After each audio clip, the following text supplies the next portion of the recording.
ఓం శ్రీ కార్తీక దామోదరాయ నమో నమః. కార్తీక పురాణంలో ఈరోజు 27వ రోజు 27వ అధ్యాయం దూర్వాసుడు అంబరీషును ఆశ్రయించడం దాకా తెలుసుకుందాం మనం.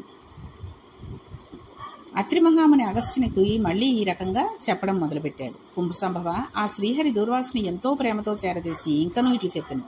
ఓ దుర్వాసముని, నీవు అంబరీషుని శపించిన విధముగా ఆ 10 జన్మలు నాకు సంతోషకరమైనవి. నేను అవతారములెత్తుట కష్టము కాదు. నీవు తపస్సాలివి. నీ మాటలకు విలువ ఇవ్వవలెను. కాబట్టి అందులకు నేను అంగీకరించితిని. బ్రాహ్మణుల మాట అసత్యమైనచో వారికి గౌరవం ఉండదు. ఇటు భక్తులను కాపాడుట, అటు బ్రాహ్మణుల మాట తప్పకుండుట నా కర్తవ్యము. నీవు అంబరీషుని ఇంట భుజింపక వచ్చినందుకు అతడు చింతాక్రాంతుడై బ్రాహ్మణ పరివృతుడై ప్రాయోపవేశం అనర్పదించినాడు. ఆ కారణము వలన విష్ణు చక్రము నిన్ను బాధింపబోనెను. ప్రజారక్షణమే రాజధర్మము గాని ప్రజాపీడనము కాదు. ఒక బ్రాహ్మణుడు దుష్టుడైనచో వానిని జ్ఞానులకు బ్రాహ్మణులే శిక్షించవలెను. ఒక విప్రుడు పాపి అనిచో మరొక విప్రుడే దండించవలెను. ధనుర్బాణములు ధరించి ముష్కరుడై యుద్ధమునకు వచ్చిన బ్రాహ్మణుని తప్ప మరెవ్వరినీ ఎప్పుడూ దండించకూడదు. బ్రాహ్మణ యువకుని దండించుట కంటే పాతకము లేదు. విప్రుని హింసించువాడును హింస చేయువాడును బ్రాహ్మణ హంతకులని న్యాయశాస్త్రములు ఘోషించుచున్నవి. బ్రాహ్మణుని సిగపట్టి లాగినవాడును కాలితో తన్నినవాడును విప్రదాప్యమును హరించువాడును బ్రాహ్మణుని గ్రామం నుండి తరిమినవాడును విప్రపరిత్యాగం మొనరించిన వాడును బ్రహ్మహంతుకులే ఆగుదురు. కాబట్టి ఓ దూర్వాస మహర్షి, అంబరీషుడు నీ గురించి తపస్సాలియు విప్రమోత్తుడును ఆగు దూర్వాసుడు నా మూలమున ప్రాణ సంకటం పొందుచున్నాడు. అయ్యో, నేను బ్రాహ్మణ హంతకుడు నైతినే అని పరితాపం చెందుతున్నాడు. కాబట్టి నీవు వేగమే అంబరీషుని కడకవేము.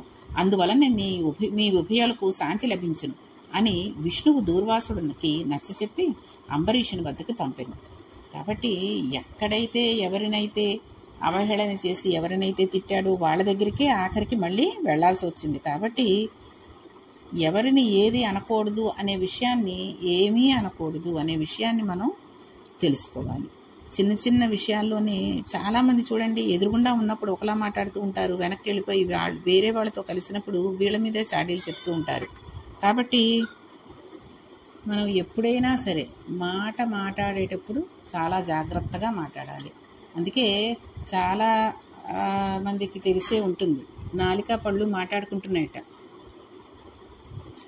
నాలుకందిట నన్ను ఒక్కదాన్ని మీరు రక్షించడానికి, నేను తింటున్న ఆహార పదార్థాలను తొయ్యడానికి మీరు 32 మంది చాలా బాగా నాకు సాయం చేస్తున్నారు అని చెప్పి సంతోషపడిందిట. కానీ 32 పళ్ళు అన్నాయట, మేము అంత జాగ్రత్తగా నిన్ను చూసుకుంటున్నాం, బాగానే ఉంది, కానీ ఒక చిన్న మాట నువ్వు కనుక నోరు జారావు అంటే వాళ్ళు నిన్నేమనరు, 32 పళ్ళు రాలగొడతామని మమ్మల్ని అంటున్నారు. కాబట్టి జాగ్రత్తగా మాట్లాడేటప్పుడు అస్మి అని అంటూ ఉంటాయట. అలాగా ఎప్పుడైనా సరే ఒక మాట మాట్లాడాలి అంటే చాలా జాగ్రత్తగా ఆలోచించుకుని, ఎవరినైనా తిట్టాలన్నా, ఏదైనా కోపం వచ్చినా 1కి 2 సార్లు ఆలోచించుకుని ఆ మాట అన్నాం అనుకోండి, వాళ్ళకి తగలదు, మనకి బాధ ఉండదు. ఎందుకంటే భగవంతుడు అనేవాడు పైనుంచి చూస్తూ ఉంటాడని ఒక నమ్మకం మనకుంది కదండి. ఆ విశ్వాసాన్ని ఉంచుకుని భగవంతుడు అందరిలో ఉన్నాడనుకునే ఒక మాట మనం గ్రహించుకుని ఉండగలిగినట్టయితే దూర్వాస మహామునిలాగా మనం బాధలు పడాల్సిన అవసరం ఉండదు. కాబట్టి రేపటి అధ్యాయంలో ఇంకేం జరిగింది అనే విషయాలని తెలుసుకుందాం. ఇట్లు స్కాంద పురాణ అంతర్గత వశిష్ఠ ప్రోక్త కార్తీక మహత్యమునందలి 7వ అధ్యాయం 27వ రోజు పారాయణం సమాప్తం. ఓం శ్రీ కార్తీక దామోదరాయ నమో నమః.